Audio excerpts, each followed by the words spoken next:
Welcome to another episode of Husbands Watching Housewives. I'm Scott. And I'm Jeff. And we just watched an episode of The Real Housewives of Beverly Hills. We sure did. Or is what Jeff was thinking was maybe a relaunch of Roni? It really helped feel like the Real Housewives of the Hamptons. Yes. Yeah. They've been in I feel like New Jersey could have filmed a few more seasons if they just divided the cast like they've divided this cast this season. I mean, it definitely gave good aspirational until it didn't for Dorit. True. But the Hamptons look great. It's a very pretty background. But I was also like, wow, we're still here? It's still here? 4 episodes now, right? 3. 3? Well, it started out for me like when they all woke up that somehow they were going back today. Yes. Because everyone was like kind of touching base with home and like, oh, I'll see you soon, loves, that sort of thing. And I thought for sure they were like, all right, we're just gonna have breakfast and go to the airport. But nope. But a whole other day in the Hamptons. Also, the fact that the next episode they're like going on a trip to Italy. I'm like, I need some time between trips. Yeah, there's also just apparently no Beverly Hills going on in this. Right, there's no Beverly Hills. Same way there's no Real Housewives on this show. Exactly. There's no Beverly Hills on this show either. So well, they're all still wives. They're just not, they're all separated. Or their mate is incarcerated. One or the other. Yeah. So, no, it's a pretty good episode. I thought basically because the preview was going to show, Erika and her therapy session and all that this was to be just some kind of throwaway sort of episode. But I feel like there was a lot going on in it. It went pretty well. Yes, agreed.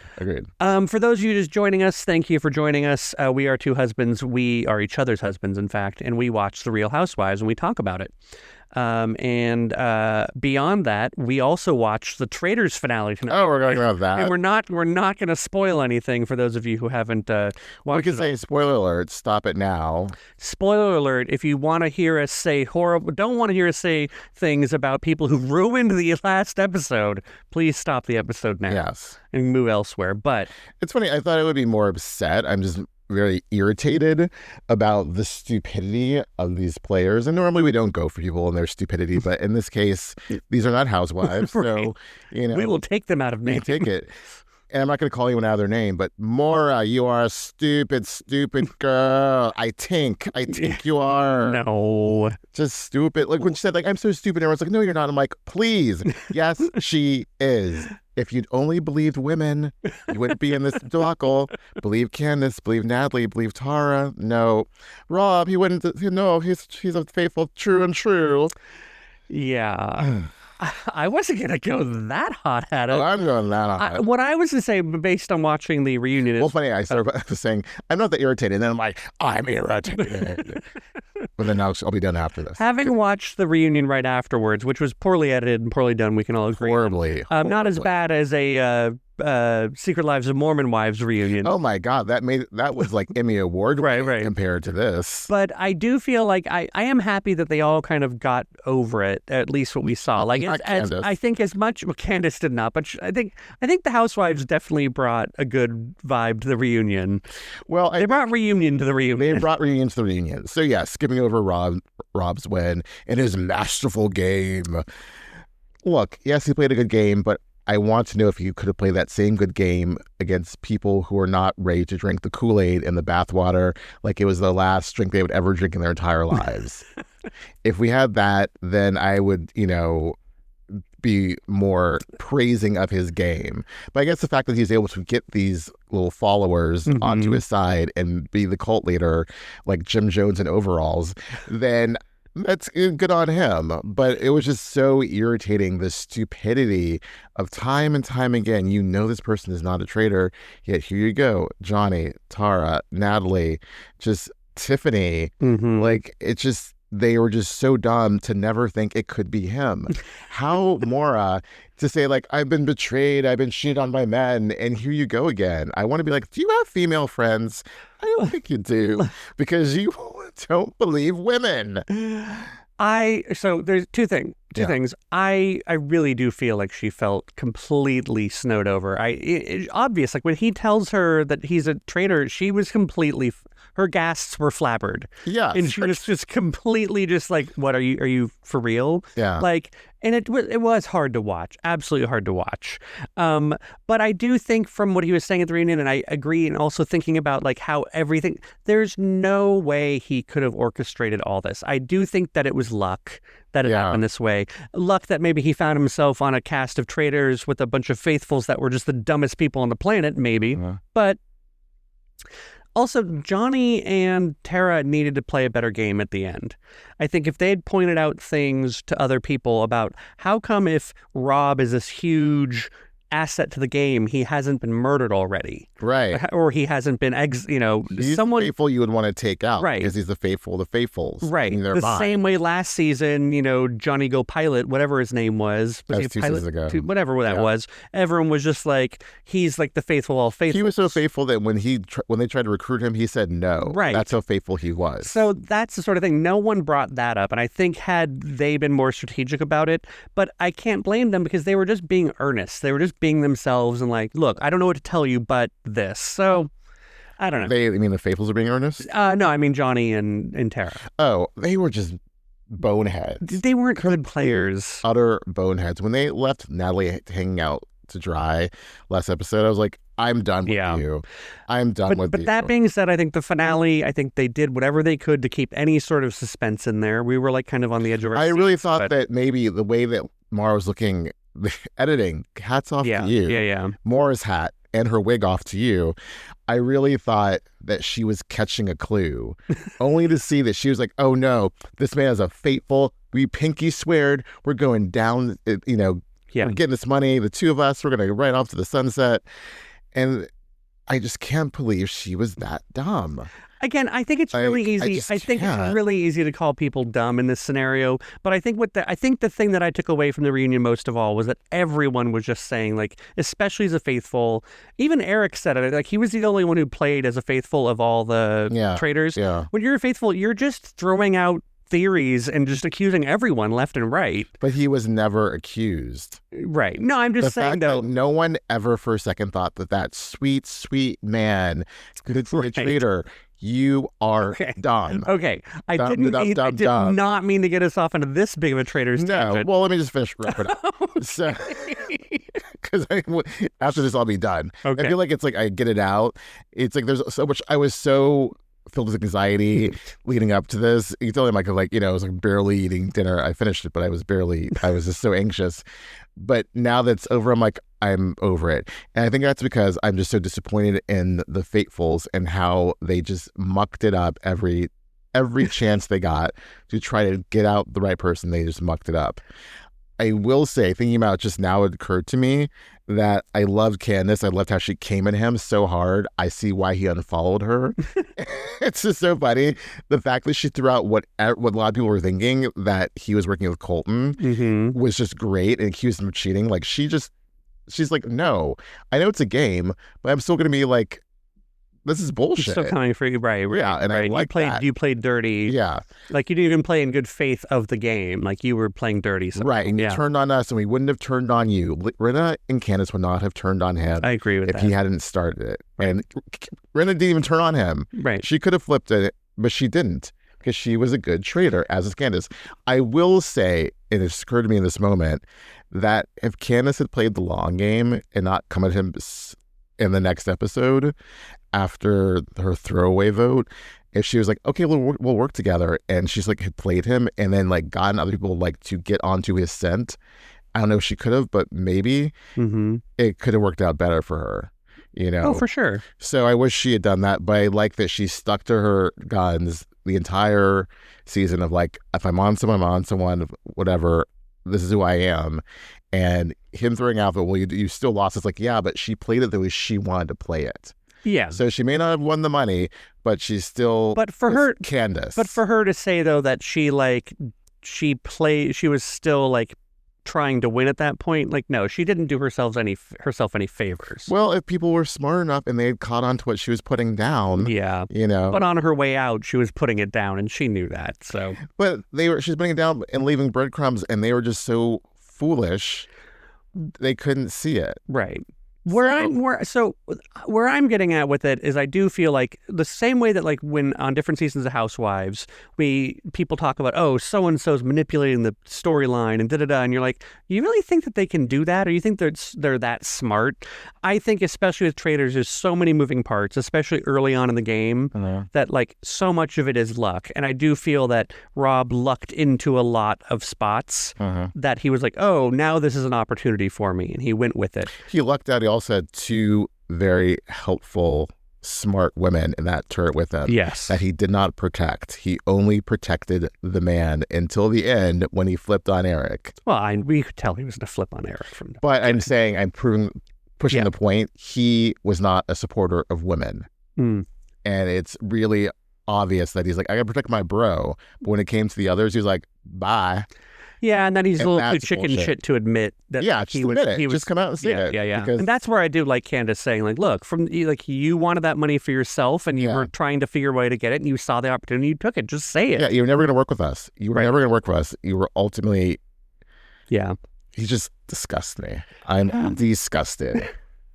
Disgusted. You're lovely. I love you. But I love you too. But done with that. Moving on. So, Housewives. That was all for me to get my point out that I do feel that, like, I think that I think Traitors is a lot more luck than, strategy. No, for sure. It's a combination of it. That's why. Because again, who would have been on the show? Tiffany would have been on the show so much longer had Eric not been like, oh, I know that laugh or whatever that was. And Colton hadn't come at her out of nowhere. The fact that it wasn't addressed the reunion. That reunion was such bullshit. The editing was bullshit. The freaking montages. I didn't need another montage. I needed real moments. Okay? I needed Colton versus Rinna. I needed Colton versus Tiffany. I needed Ron versus Dorinda. Hello? Ron spoke one time. Like, sorry, editors. You're great in the finale, but F you with the reunion. Okay, not good. We gotta get back to Beverly Hills. Sorry. I mean, even though Kyle and Dorit and Rachel won't go back to Beverly Hills. We obviously should have been doing a Traitors recap this entire... Oh, we should not have been. I mean, it would have just been you swearing, apparently. I just don't like stupid people. I think you're being harsh on calling them all. I mean, they weren't smart, but I think that calling them stupid, like with as much fervor as you are, like I think that if you were in their position, it would be equally as confusing. I just feel like they were putting a little too much on. They were just being too trusting. They weren't being cynical or. And that's what I don't trust easy. I don't trust any. I trust you, and I trust like a few other people, but other than that, I would be like. That dude, something ain't right about that dude. Well, like I'm always in my mind thinking the worst of people, and I would have been like, something in the buttermilk ain't clean with that guy. It's just not. Oh goodness. It's just not. Oh goodness. So we start off in the Hamptons. Yeah, it got me all hyped up. Traitors. I did not think you'd be this hyped up. Screw him and his overalls, doofus. I'm glad they had him put on a shirt towards the end. I mean, they showed one clip where he had his nipple hanging out. And I was just like, nah, I'm not. I don't need that. No. So nor did I need Alan's nipples in that see-through shirt he was wearing. Oh, I didn't notice. Anyway, back to Beverly Hills. I do want to get back to Beverly Hills, but okay, let me unhype from Traitors. Do you need a drink of water? Do you need a drink of water? Well, again, they wake up in Beverly Hills. I believe the first thing was Dorit on the phone. Wake up in Hamptons. Hamptons, thank you. Dorit is on FaceTime with her daughter. Phoenix. PK's in the background. Right. It's awkward. She waves. He does not wave back. Yeah. It's hard co-parenting with them. Yes. Yes. And then Kyle called Portia. That was after. That was after. Shopping. Yeah, you're right. So basically, it's like the setup is still in the Hamptons, hungover from yesterday, except for Kyle. Looked. This is her episode. Kyle looked amazing. Can't say it enough. Like that dress at the end. So Hamptons, so pretty. Her hair is amazing. It went on so long, the Hamptons bit, the three of them, that I felt like it was the first 15 or 20 minutes of the show. I was like, are they going to get to anyone back in California? Like, meanwhile, back on the ranch. Right. I was like, oh, okay. And then really, it was just setting up for they were going to go get some retail therapy and go out. And then did they actually go shopping or did we go back to California at that point? No, they went shopping. That's what the whole thing kept going. The decline. I don't know if there's a commercial break between it or they went to see what other people were doing. Bose was in the car with her daughter driving to San Diego. Yeah. Anyways, that's semantics. No, the big thing was Dorit overspending, wanting everything, and then her card getting declined. Or as she said it, no. Okay. Let me just say, I work with credit cards. Yes. So I know that when you're halfway across you're across the country, you're spending a lot of money. I can see where it could trigger a fraud alert that would not allow to go through. So you could tell she was peeved, ticked off and peeved. She was teeved in her confessional because she said it was a fraud alert. It wasn't declined. Well, because she knows how bad it looks. And she also knew full well how bad they would make it look. Yes. And they did. Well, to have her to go back and forth with her saying, as a single mom, I have to really, work about, being conservative with my money. And then I need this, I need that, I need this hat. And I really thought it was going to be way more than $4,000. Also, from the whole idea, she's buying the whole store. I thought for sure it was going to be a $10,000 for sure, thing. For certain, yes. Yeah. Also, I didn't think that. I thought from the previews it was going to be more than just clothes. They had jewelry and other things, but it was just purely clothes. Yes. A lot of I loved how quickly Kyle pieced out of that store too. Everything in there was just way too flowery and floral. It was way more Dorit and Rachel than it was anything Kyle. I was like, I'm not going to find anything, nor will my daughters want anything in here. Yeah, I'm going to go to jewelry where I thrive. Right. Anytime you hear someone say on TV or in real life, do you have another card? No one wants to hear that. Do you want to try another one? And when I worked at the theater, whenever someone's card would decline, I'd be like, "Oh, do you want to try another card?" I would try and just do it just for fun. I loved it. It's just, I wonder, is it really a thing? Or is this still a thing where people will cut up your card? No, I don't think so. I don't think that was such a thing back in the day. It never happened to me, thankfully, but you would always see it on TV. They're telling me I need to cut this up. I told you this story, right? I was on my first date with my ex. Yeah. And we were walking through San Francisco. We did a little shopping, whatever. Went into Urban Outfitters downtown there. And I went to buy something and my card was declined. Right. And I leaned over and I told the cashier, I was like, I'm on a date. Could you do something really dramatic and cut up my card for me? And he's like, do you really want me to? I was like, yeah, do it. And so I had the guy cut my card up in front of him. Why did you have him cut your... Because it declined, and I knew why it declined. It was expired. So, it was expired. Okay, yeah. I was like, did you not want to hold on to that card? Yeah, also, it was a first date, so I was like, oh, I want something dramatic to happen. So, if it was going to happen, I made it. That's not really good dramatic, though. But it's not good either way, so at least make it memorable he actually cut up your card. I loved it. Oh, okay. To the point where I'm telling my now husband about it. Woo, different life. 20 years later. So, yes. And it was also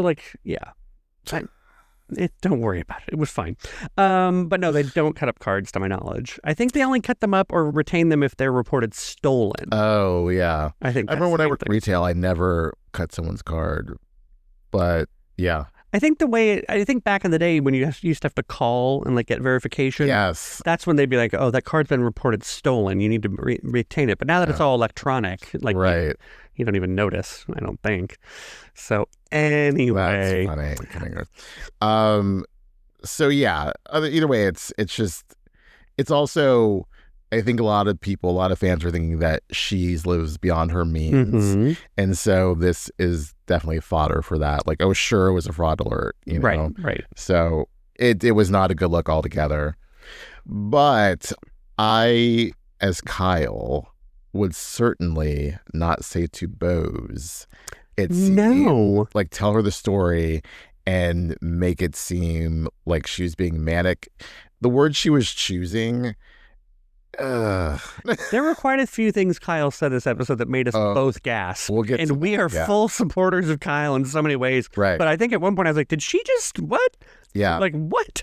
How? Yeah. So this is something you would say to Erika. Right. Not to Bose. I'm concerned about Dorit and it's gonna just battle. It's gonna be bad with Dorit and Kyle. It's gonna be bad with like Rachel and Kyle. Oh God, and like Kyle and Bose. It's just especially when Kyle's like, Bose and I are really, getting to a better place. And oh no, she is first and foremost like Dorit's bestie on the show. So if we're just sticking with the Hampton side of things, we talk about when when they meet Rachel's parents and everything. Yes. So that was fine. I don't know who the awkward guy standing behind them was. Either a nephew or her brother, someone with some wispy hair that wasn't quite laying correctly. No, it was sweet when Kyle said, she envied the fact that Rachel still had both her parents, right? And had that support and wish she had that. So that was nice. You just made me forget what I was going to say. I think you're saying that at this point, like Kyle has to meet everyone's parents. Oh yeah, I was like, is every season can we have Kyle go meet someone else's parents? Yes. Like just like I guess she has probably met Erika's parents or mother, right? She has to have met Erika's mother. Erika's mom was on the show for sure. She's met Dorit's mother and father for sure. She's met Reba. Who's left? Any Bose? Bose doesn't talk about her parents. No, I don't know. Yeah, she does not. And then who's left? I guess Amanda. Kelly and Amanda. Yeah. So, and definitely met Kathy's parents. Yeah. What I thought was the fun part was they were talking about all the different houses that Kyle owns. Oh, and she had to think about it. Like, wait, the desert. Right.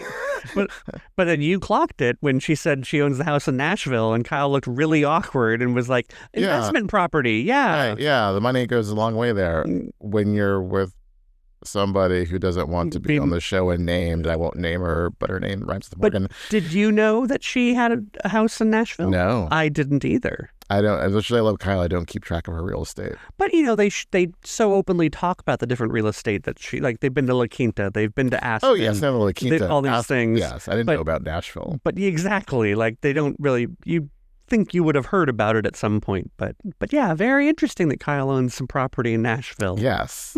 Yeah. So they ever even been to Nashville on the show? No, they have not. I don't know. Beverly Hills had that was Jersey. Yeah, that was another one that went to Nashville. Yeah. So anyway, that was interesting to me, and I love the little nugget that they leave. We liked Rachel's mom, who is I thought Elizabeth Taylor by way of Ruth Warwick. If you know who Ruth Warwick is, look it up. Yeah. That wig was something else. And then, I think that was really the gist of everything in the Dorit was late. Yeah, Dorit was late. More evidence of her being scattered. And then she shows up wearing something that didn't even look Hampton-y. Like if she took 20... It looked very New York. Yeah, if she looked took 20 minutes to like change into something and she still wore this dark... It looked very New York City. Yeah, I know what you meant. Yeah. But then that's when we also find out later about Rachel's whole breakup. That whole story was really interesting. He told her he had cheated on her back in 2024. Can we say though that Rachel is being very, very, very diplomatic about how she metered the story out there? Well, between that and like earlier when she said, "I feel bad about the divorce because my parents thought of him as a son, not a son-in-law, and like that's now broken." Not feels bad that she had to initiate it, but feels bad that for her parents that they lost, But they obviously had this man in their life for 30 years, so they probably thought for sure. Definitely like a son, yeah. Yeah. And they probably saw him grow up as well, just like they saw Rachel grow up. And have kids together and form this business together. And very sad. That is sad. Yeah. But yeah, you could tell Rachel was like, how am I going to say this? And I turned to you and was like, oh, it's also almost like Dorit could learn from this lesson. Right. About, how can I say this in a way that's not going to sound completely awful? Yeah. I think she stated facts that he told her about it. There's a question in her mind about whether or not he did it intentionally to hurt her. He wasn't apologetic. He wasn't crying, she was done at that point, and it was sad. And then she goes into, I would never cheat on him, but by the way, before we got engaged, I did fool around with the model, which then launches Kyle into Judgy McJudgerstein. Thank you. Please rise to the Honorable Judgy McJudgerstein. I mean... But we were thinking it. Yes. So judgy. Well, no. What I was thinking about... I wasn't thinking about it at all. I was like just focused on the story. But the idea that like you'd be like, by the way, I cheated on you, and then the next day you get proposed to, like that's just a very desperate act. Well, but then they lasted for 30 some odd years, so... Yeah. I mean, they've been together for like many years. Then they get married, and they're still together for many years. So I don't think it necessarily like dictates what the relationship was going to be. But if I were to tell you, hey, this person that I met at work, they were telling me about like their husband, they got married the day after they found out they cheated on them. You'd be like, well, how did that work, you know? Well, so it is a good testament that like they were together for so long, and clearly it was a successful marriage by many definitions for a very long time. I think for me, it's the fact that it happened so long ago that's why I didn't really have a ding for me. It was like, oh, that happened like decades ago, and now you're getting divorced. It's not so like A plus B equals C. Oh no, for sure. It's A way down equals C. You know? Yeah. So I wasn't thinking that way. So, but when Kyle said, well, that just sets the tone for your marriage. No. I just don't know why you would say that. Why would you say that? Knowing that you're on a reality show and... In kind of a snarky way, too. Well, no wonder. It's like, well, what do you mean no wonder? Because people could throw at you that for years people have been saying that Mauricio has been cheating on you. You know, like... Definitely never emotionally fulfill her, that's for sure. Know that. So I just wouldn't have said that. It felt very rude. It makes me wonder if Kyle's just like trying to like give more for the show. And I think what's weird to me is that I just don't feel like that doesn't fit Kyle well. I don't think it's that she's trying to do something for the show. I think she might think that Rachel is ridiculous. Oh, okay. I don't mean that in a harsh way. I just think we can hang out in the Hamptons and be cool, but I don't think she would ever be close friends with Rachel. And also the fact that Rachel's very quickly become close with Dorit also probably puts her off. Okay. So I think that's why it's easier for her to say things like that. It's an interesting take. I wouldn't have thought that. Like, again, I always feel like, I think, especially if Kyle's able to put up with Amanda the way that she seems to be able to, that I think Kyle's just very like, I just take people at face value and like, I'm not expecting more. But I guess when it does come down to it, Kyle probably be like, well, would I really want to spend time with this person if I wasn't being paid to? Like, I think, Rachel is just so I think she's a real person. Right. But also there's a lot of affect with her. Very much so. Yeah. And I think sometimes they would pan to Kyle and she would just look at her like, what the fuck? There's no other way around of saying that. Just like, what are you? What? I think that's what's going through her mind of, okay. Interesting. Guess this will be good for the show, but I don't, if they weren't castmates, she wouldn't be searching for a friendship with this woman, in my opinion. True. I could be wrong. Does make sense. So, I do think that would be very bad for as much as Rachel's like fan favorite right now. Sure. Like Kyle needs to stay off that shit list of the fans. Right, because I'm sure that's not, this is the slow snowball rolling downhill. Or if we're saying it, if we're like calling Kyle out, I can only imagine. Yeah, that was, it wasn't the best, but that was her honest reaction. But I would have kept that to myself, taken it to the grave, written in my diary and burned it. So that was New York. That's what happened in the Hamptons. Yes. Meanwhile, back in Los Angeles, or in California, because they were in San Diego. Sutton first or Erika? Let's do Bose and Keely. Yeah. San Diego. So Bose and her daughter drive down to San Diego, which I'm surprised that Bose owns a Tesla. Oh, I didn't see that. Yeah, it was one of the nice Teslas, a very to high end, but I was still like, Aren't they all nice Teslas? No, there's some Tesla. Aren't they all nice cars? I mean, no. I mean, the kind you've been in, like in a taxi cab Tesla, they tend to be less nice. But there's a very higher end kind. Okay. I've always felt that the ones that I've been in, even if they are nice, are a little like too echoey. Like they're just too plasticky feeling. I don't like them. I've never been in one, so I don't know. Hers seemed nice though. I thought it was weird. Like, I don't know. I don't think it was making a big deal about, I can't believe you're going to drive us to San Diego. It's like, she's 16. She has a driver's license. She should be able to drive on the freeway. To go from LA to San Diego when she's only been driving for a minute. I can understand that. But still, it's driving. It's risky. I mean, she could be a great driver. The dinner was just weird. It was weird all around. Well, it just seemed like it was there to like put on camera further and Keely's reaction to things, because we kind of already got how Bose felt about it. It wasn't weird. It's not weird. It was a little bit awkward of, basically she's trying to suss out, will you really be okay if we can't have a baby? And he was really saying I would be fine. It's more so about you. But then he was like, but will you be okay if I somehow lost my job? That is as random as Ashley Darby saying, I'm afraid of going to prison. Of all the things that you could be afraid of, all the things that you could like say in this moment, it seems so weird. I was trying to figure out like what could be his rationale for saying that, other than like, I don't know what he does for a living, but I think his business is plural. But I wonder if maybe it's just more like he knows she's more successful and he's more worried about the perception that he's a kept man, or that he's attracted to her because of her money. Right. Which saying that out loud doesn't help. But also I think what a lot of this felt like to me was maybe fan management. Not that Bose knew already, but like, the fans were already saying like how it's kind of not a good look for her to be so worried about whether he has a kid or not, that like she deserves better than that. And so like for her to, it just seemed like it was his time to be on camera and say like, I still will love you if we don't have children. But then to turn around and be like, but would you still love me if I had no job? I was just kind of like, why would you even think that up? Yeah.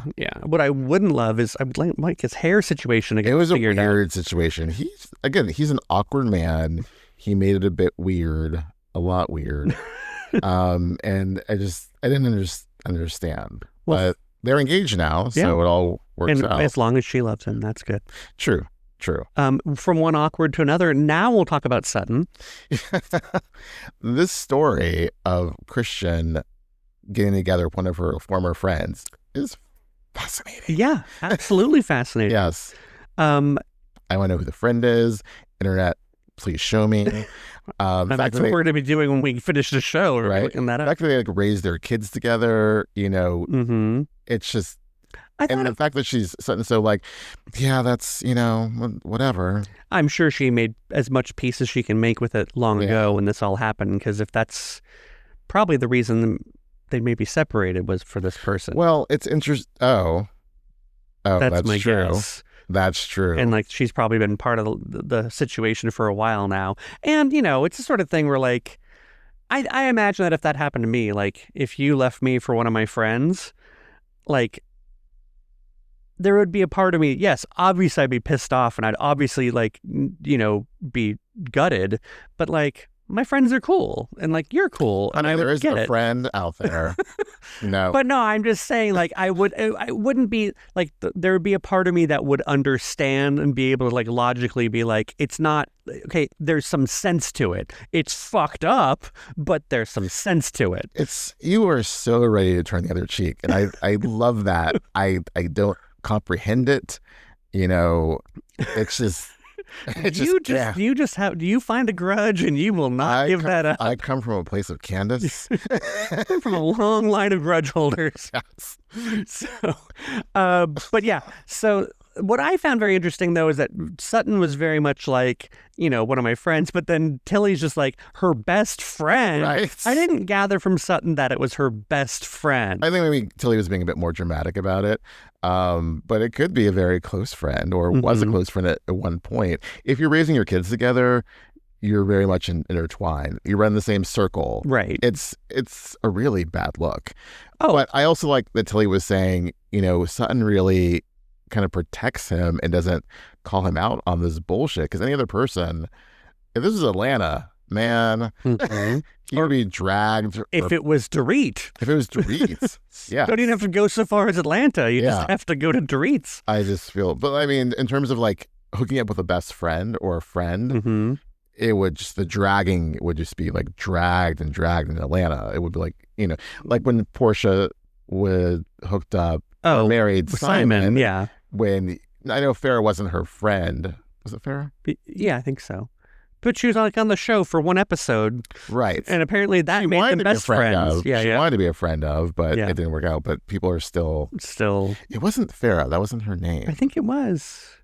We'll think about it later. Okay. If you have more on Sutton. Her extensions look great. And I like that little beachy scene. Tilly looked amazing too. Absolutely. I wanted to pivot slightly to Tilly. And I don't know why I'm picking up on this, but Tilly drinks often and in every scene. And very casually and very light. No one makes a deal about it. But I feel like at some point someone is going to. Like if Tilly joins the show full time, I think it's gonna end up being like a topic of conversation, because she's always like, I'll have a glass of wine, I'll have a glass of this, I'll have a bottle of this, and it's always so cute when she does it. But like it just keeps happening, and I've noticed it. I didn't clock that. That's interesting. Yeah, and so like. And it's part of, I don't know if it's just part of her charm, where she's like, I'll just have some this, I'll have some that. And it was like, I'll get you that wine. She's very charming. But every scene, she's like, give this, give that. And she gets it, and it's cool. But like, I feel if Dorit did that, well, Dorit would ask for 12 carcasses in and out and half a mink coat, and, people would notice because she has a really weird... carcasses. But no, it was something I noticed. I was like, I'm wondering like if that's ever going to come up as an issue. I don't think so, because she's not doing anything messy. Yeah, she's not Jen Aiden fall down drunk. Right. And she is just a friend of, and she does not want to be full-time. True. So there's just no reason for anyone to come for her. Right. Or bring it up on camera. Or for some asshole on a podcast. Right. Like, you ever notice that Jennifer Tilly drinks a lot? So... I have. But there's more about Sutton Brown, apparently. Apparently they're making Sutton Brown happen. So being Sutton Brown. Yeah. Yeah. I mean, just be Sutton Brown. I did chuckle when they did that flashback to the daughter saying, of course you're still giving me my mom. So that's my mom. That was silly. I chuckled when Sutton said, well, I still want to be Catholic. Right. I was like, then be Catholic. Yeah. I was like, no one's stopping you from being Catholic. I mean, I guess it would be a little offensive to have the Catholic Church be like, we don't recognize your name anymore. And then be like, yeah. Marriage never happened. Right. That is offensive. And then say like, let me be part of that. But I mean, if your faith is your faith and you really have that belief, then be Catholic. No one is asking you to stop. No one is ripping the rosary beads out of your hand. Yeah, I mean, unless the letter came and said, if you'd think about maybe not being part of the church. But I don't think that letter came that way. So they're taking your names off the scrolls. Right. I don't know. That's how Mormonism works like that. But I don't know if Catholicism does. I don't know how that works. I think you just got to kneel and stand up and say 12 Hail Marys. I don't know. I should read a book about that. I've always been kind of curious about Catholicism. I feel like you'd do better like reading like a really, really Catholic, like 1960s movie stars like account of being Catholic.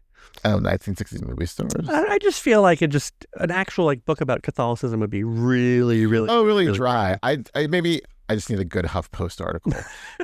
There's sometimes you were saying I should read a book about Catholicism. I'm like the Bible. Not the Bible. No, sometimes I'll read a book. It's a very interesting topic, and I will start the book, and I'm like, this could have been an article. So as much as I'm like, I'm gung-ho, I want to know about this, I just need some bullet points. I don't need a 300-page book about it. This makes sense. Speaking of 300 pages, how long have we been? Oh, we're still good. Okay. All right. I feel like we've been talking for a very long time. It seemed like there were so many layers in this. Well, and Traitors didn't help. Oh, gosh. Sorry. I hope no one was spoiled, and two, I'm sorry for like the rant. You're just a passionate man. I get really hyped up, and then I think it just once it's out, and I'm fine. Right. And then I moved on. Honestly, I'm like, I don't want to, whatever, Traitors, it's done. It's like the Oscars. Like I get so hyped up, like, it's coming. Then it comes, and it's like, all right, well, and I don't want to hear any, Monday morning quarterbacking about it or any. I'm just like, it's done. That happened. It's also like a season of Housewives. Like by the end of the season of Housewives. That's what it is. Yeah. I'm just done. Like we're going to watch the Potomac finale next week. The last episode of the reunion. And you're like, I'm so glad that's over. So glad it'll be over. Oh my gosh. It's just, I also like the sense of like, check, I have done that. You do like a checklist. Put that back on the shelf for a few months. Are you a Virgo? Like a nice checklist. I do. So there's no Amanda this episode, right? No, but yet she was on Watch What Happens Live. So funny. That just leaves us to Erika. Yes. Which, again, I thought that this was going to be a very, like... Typical Housewives, like, I didn't really say anything useful or truthful during my therapy session. The things I liked about it was that it was probably one of the realest therapy sessions. I know that they've had these discussions and it's just a rehash for the camera, but she wasn't acting, she wasn't pretending to be upset. She was just, I'm really tired. And regardless of how you feel about Erika, or like what you think she deserves or whatever, what guilt you want to put on her, it must be very tiring having people come after you and wanting to just rip you down. When you think you've gotten out of it and you can breathe, then you are taken back down again. So when she said, it feels like I'm treading water, it's like she's been treading water for 5 years, basically 6 years now. And I can't imagine what that feels like, And when she just expressed it and the tears were real and just, just being so beaten down. And then when you add on talking about, or should I have talked about the abuse and, second guessing that and what reaction am I going to get from that? Are people going to say like, oh, you were lying or that's what you get? And the fact that her son is a police officer, she didn't want to report it. It's just so many things. And I was very locked into that moment and into her sadness about it. And then the last thing I liked about it was that the therapist didn't just wrap it up in a bow. Right. She said, this is just what life is. And there's nothing magical I can say to like make it all go away or the sun will come out tomorrow. It's just, this is what it is. And it's basically not necessarily treading water. It's just pushing through. Right. And so you have a moment where you're like, I'm down and I'm beaten and I just don't know if I can do it. And I'm feeling sorry for myself. But then in that next moment, you have to say, but I got to keep going on. Right. And this is a person who she said she's had intrusive thoughts. She told Teddy that on their podcast one time, and she's been in a really bad place. And I think she's been able, luckily, to get past that. Yeah. And I just hope that she keeps getting past it. And you're right. And I agree. And moving forward. I agree. And say what you will about what you think about her or whatever. Like it is tough to stomach her possibly. It could be possibly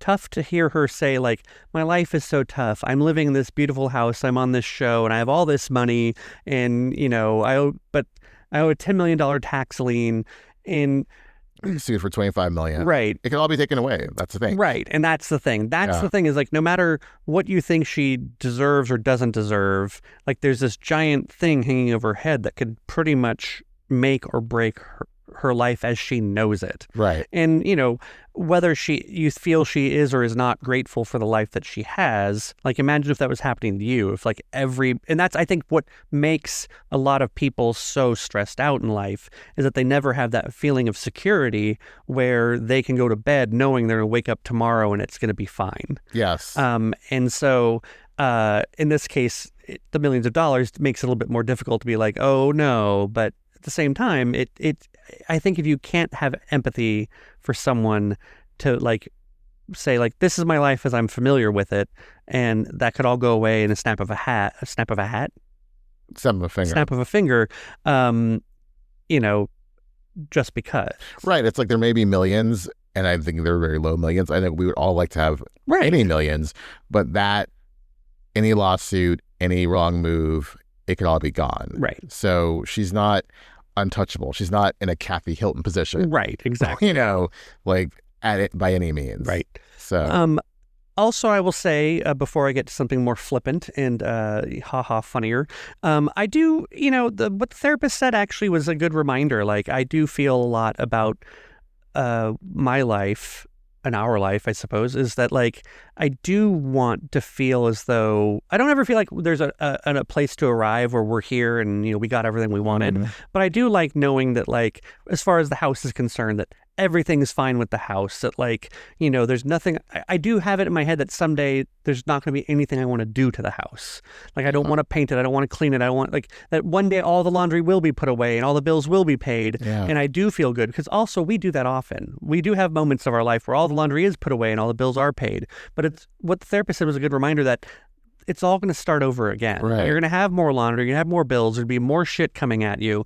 And it reminds me, like, what I've always enjoyed about soap operas and what got me into them is that, like, the story never ends. Yeah. We're also raised with this thought that, like, the end of the movie is going to happen. We're going to get to this happily ever after, and then happily ever after is going to happen. It's like, no, the story keeps going. Yeah, they have to keep the story going. Right. And that's the thing that soap operas always taught me, is that, like, even when you're in love and you have the big old wedding, well, once you do that, there's no more story. You're not on the show anymore. And so they have to either ruin your marriage to keep you interesting, or they write you off the show. Yeah. That's pretty much what they do. So you're it's like challenged or you're gone. Right. Yeah. And so I like that kind of reminder that life keeps going, and that even when you think everything's perfect or you have things the way that you want it, as much as it can be, there's going to be something else that will come along that either say, like, oh, you thought you had it, but no, you don't.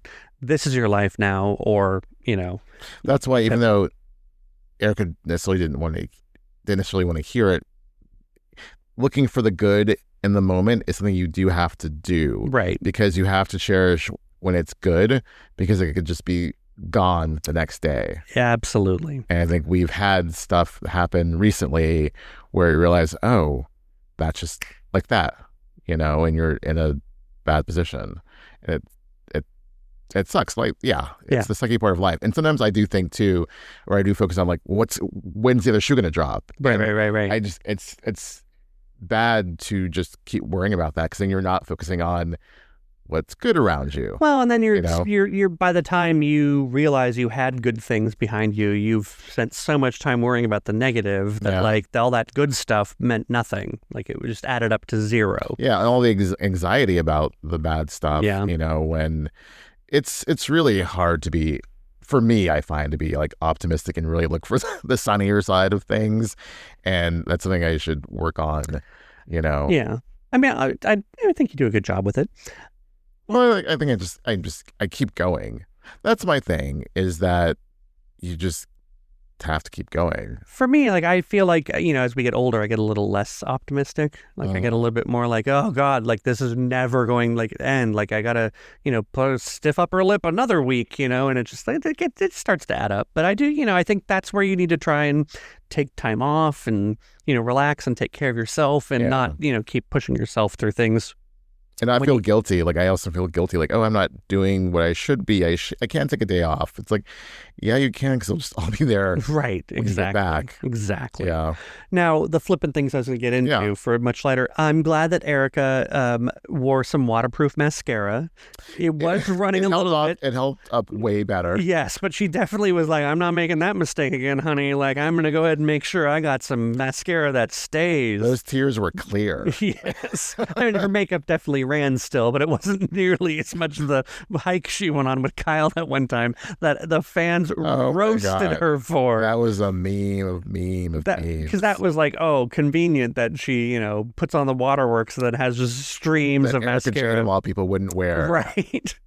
The better makeup. Right. And there was another thing she said about that whole, like, she was kind of being lighthearted about before, like, it got... I did like that when the therapist started talking about the whole idea that, like, you're never there. She's like, she did pick up, oh, tell me how to get there. Oh, you can't get there? Like, here doesn't exist? She's like, yes, that's what I want. He's like, honey. He's like, oh, I can't get, oh, damn it. Yes. So it was interesting. Yeah. I like that therapist. Yeah. Yeah. Oh, that's one of the good ones. The other flippant part was, I don't care what you say. Erika sat her down with her glam team. They had the same makeup, the same eyelashes, the same everything. Like, if that woman was related to Erika, they would have been twins. But But I mean, I could see that being, hey, if you'll come do this, like, I'll make you look good. Like, make sure you don't look like a schlub on camera. Well, but I was saying to you, you're already paying for her time. You're not going to be paying for her glam. That's like a conflict of interest. It could have been a trade-off. I mean, it could have been like, hey, you get some screen time. A discount for some glam. Yeah, exactly. Or maybe she's a therapist and she's like, you'll get some referrals this way. I just think that she is a therapist who knows I'm going to be on camera, and she was like, I need a good beat before I get on there. I don't think that she went out and got that beat on her own. I'm pretty sure she said, hey, Erika, you got anybody? She's like, come over here. She's been on the show a few times. I think she knows and probably saw herself in the past and thought, maybe I don't like that so much. Let me get a full beat. Of all hills I will die on this one. Well, okay. I'm going to find out from Erika Jayne herself. Did you help her? Did you get her connected with your people? Because it looked exactly like the same makeup, the same tone. Like I'm pretty sure they were done with her, got a new brush, just use the same makeup. Here you go, honey. Maybe they're just the same season. They're both winters or springs, whatever. They seem kind of fall in that level. They seem like autumns, the two of them, because there's very like kind of like fallen leaf on their face. But anyway, fallen leaf. I'm also probably a horrible makeup artist. Someone's listening. Well, if anyone's listening, they're like, no, that was totally a summer. So. I don't know. I don't know what my season is. I think I'd once done a cosmopolitan test where I knew my season, but I don't know what season talking about makeup. I know. I know that's a thing. I know that I've done one of those tests with some friends. I think I was an autumn. I could see that, yeah.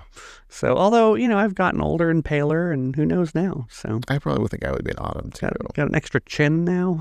So, a couple of them if I do this. Oh, so it happened. It's life. So, overall, yeah, a lot going on in this episode. Where was Natalie?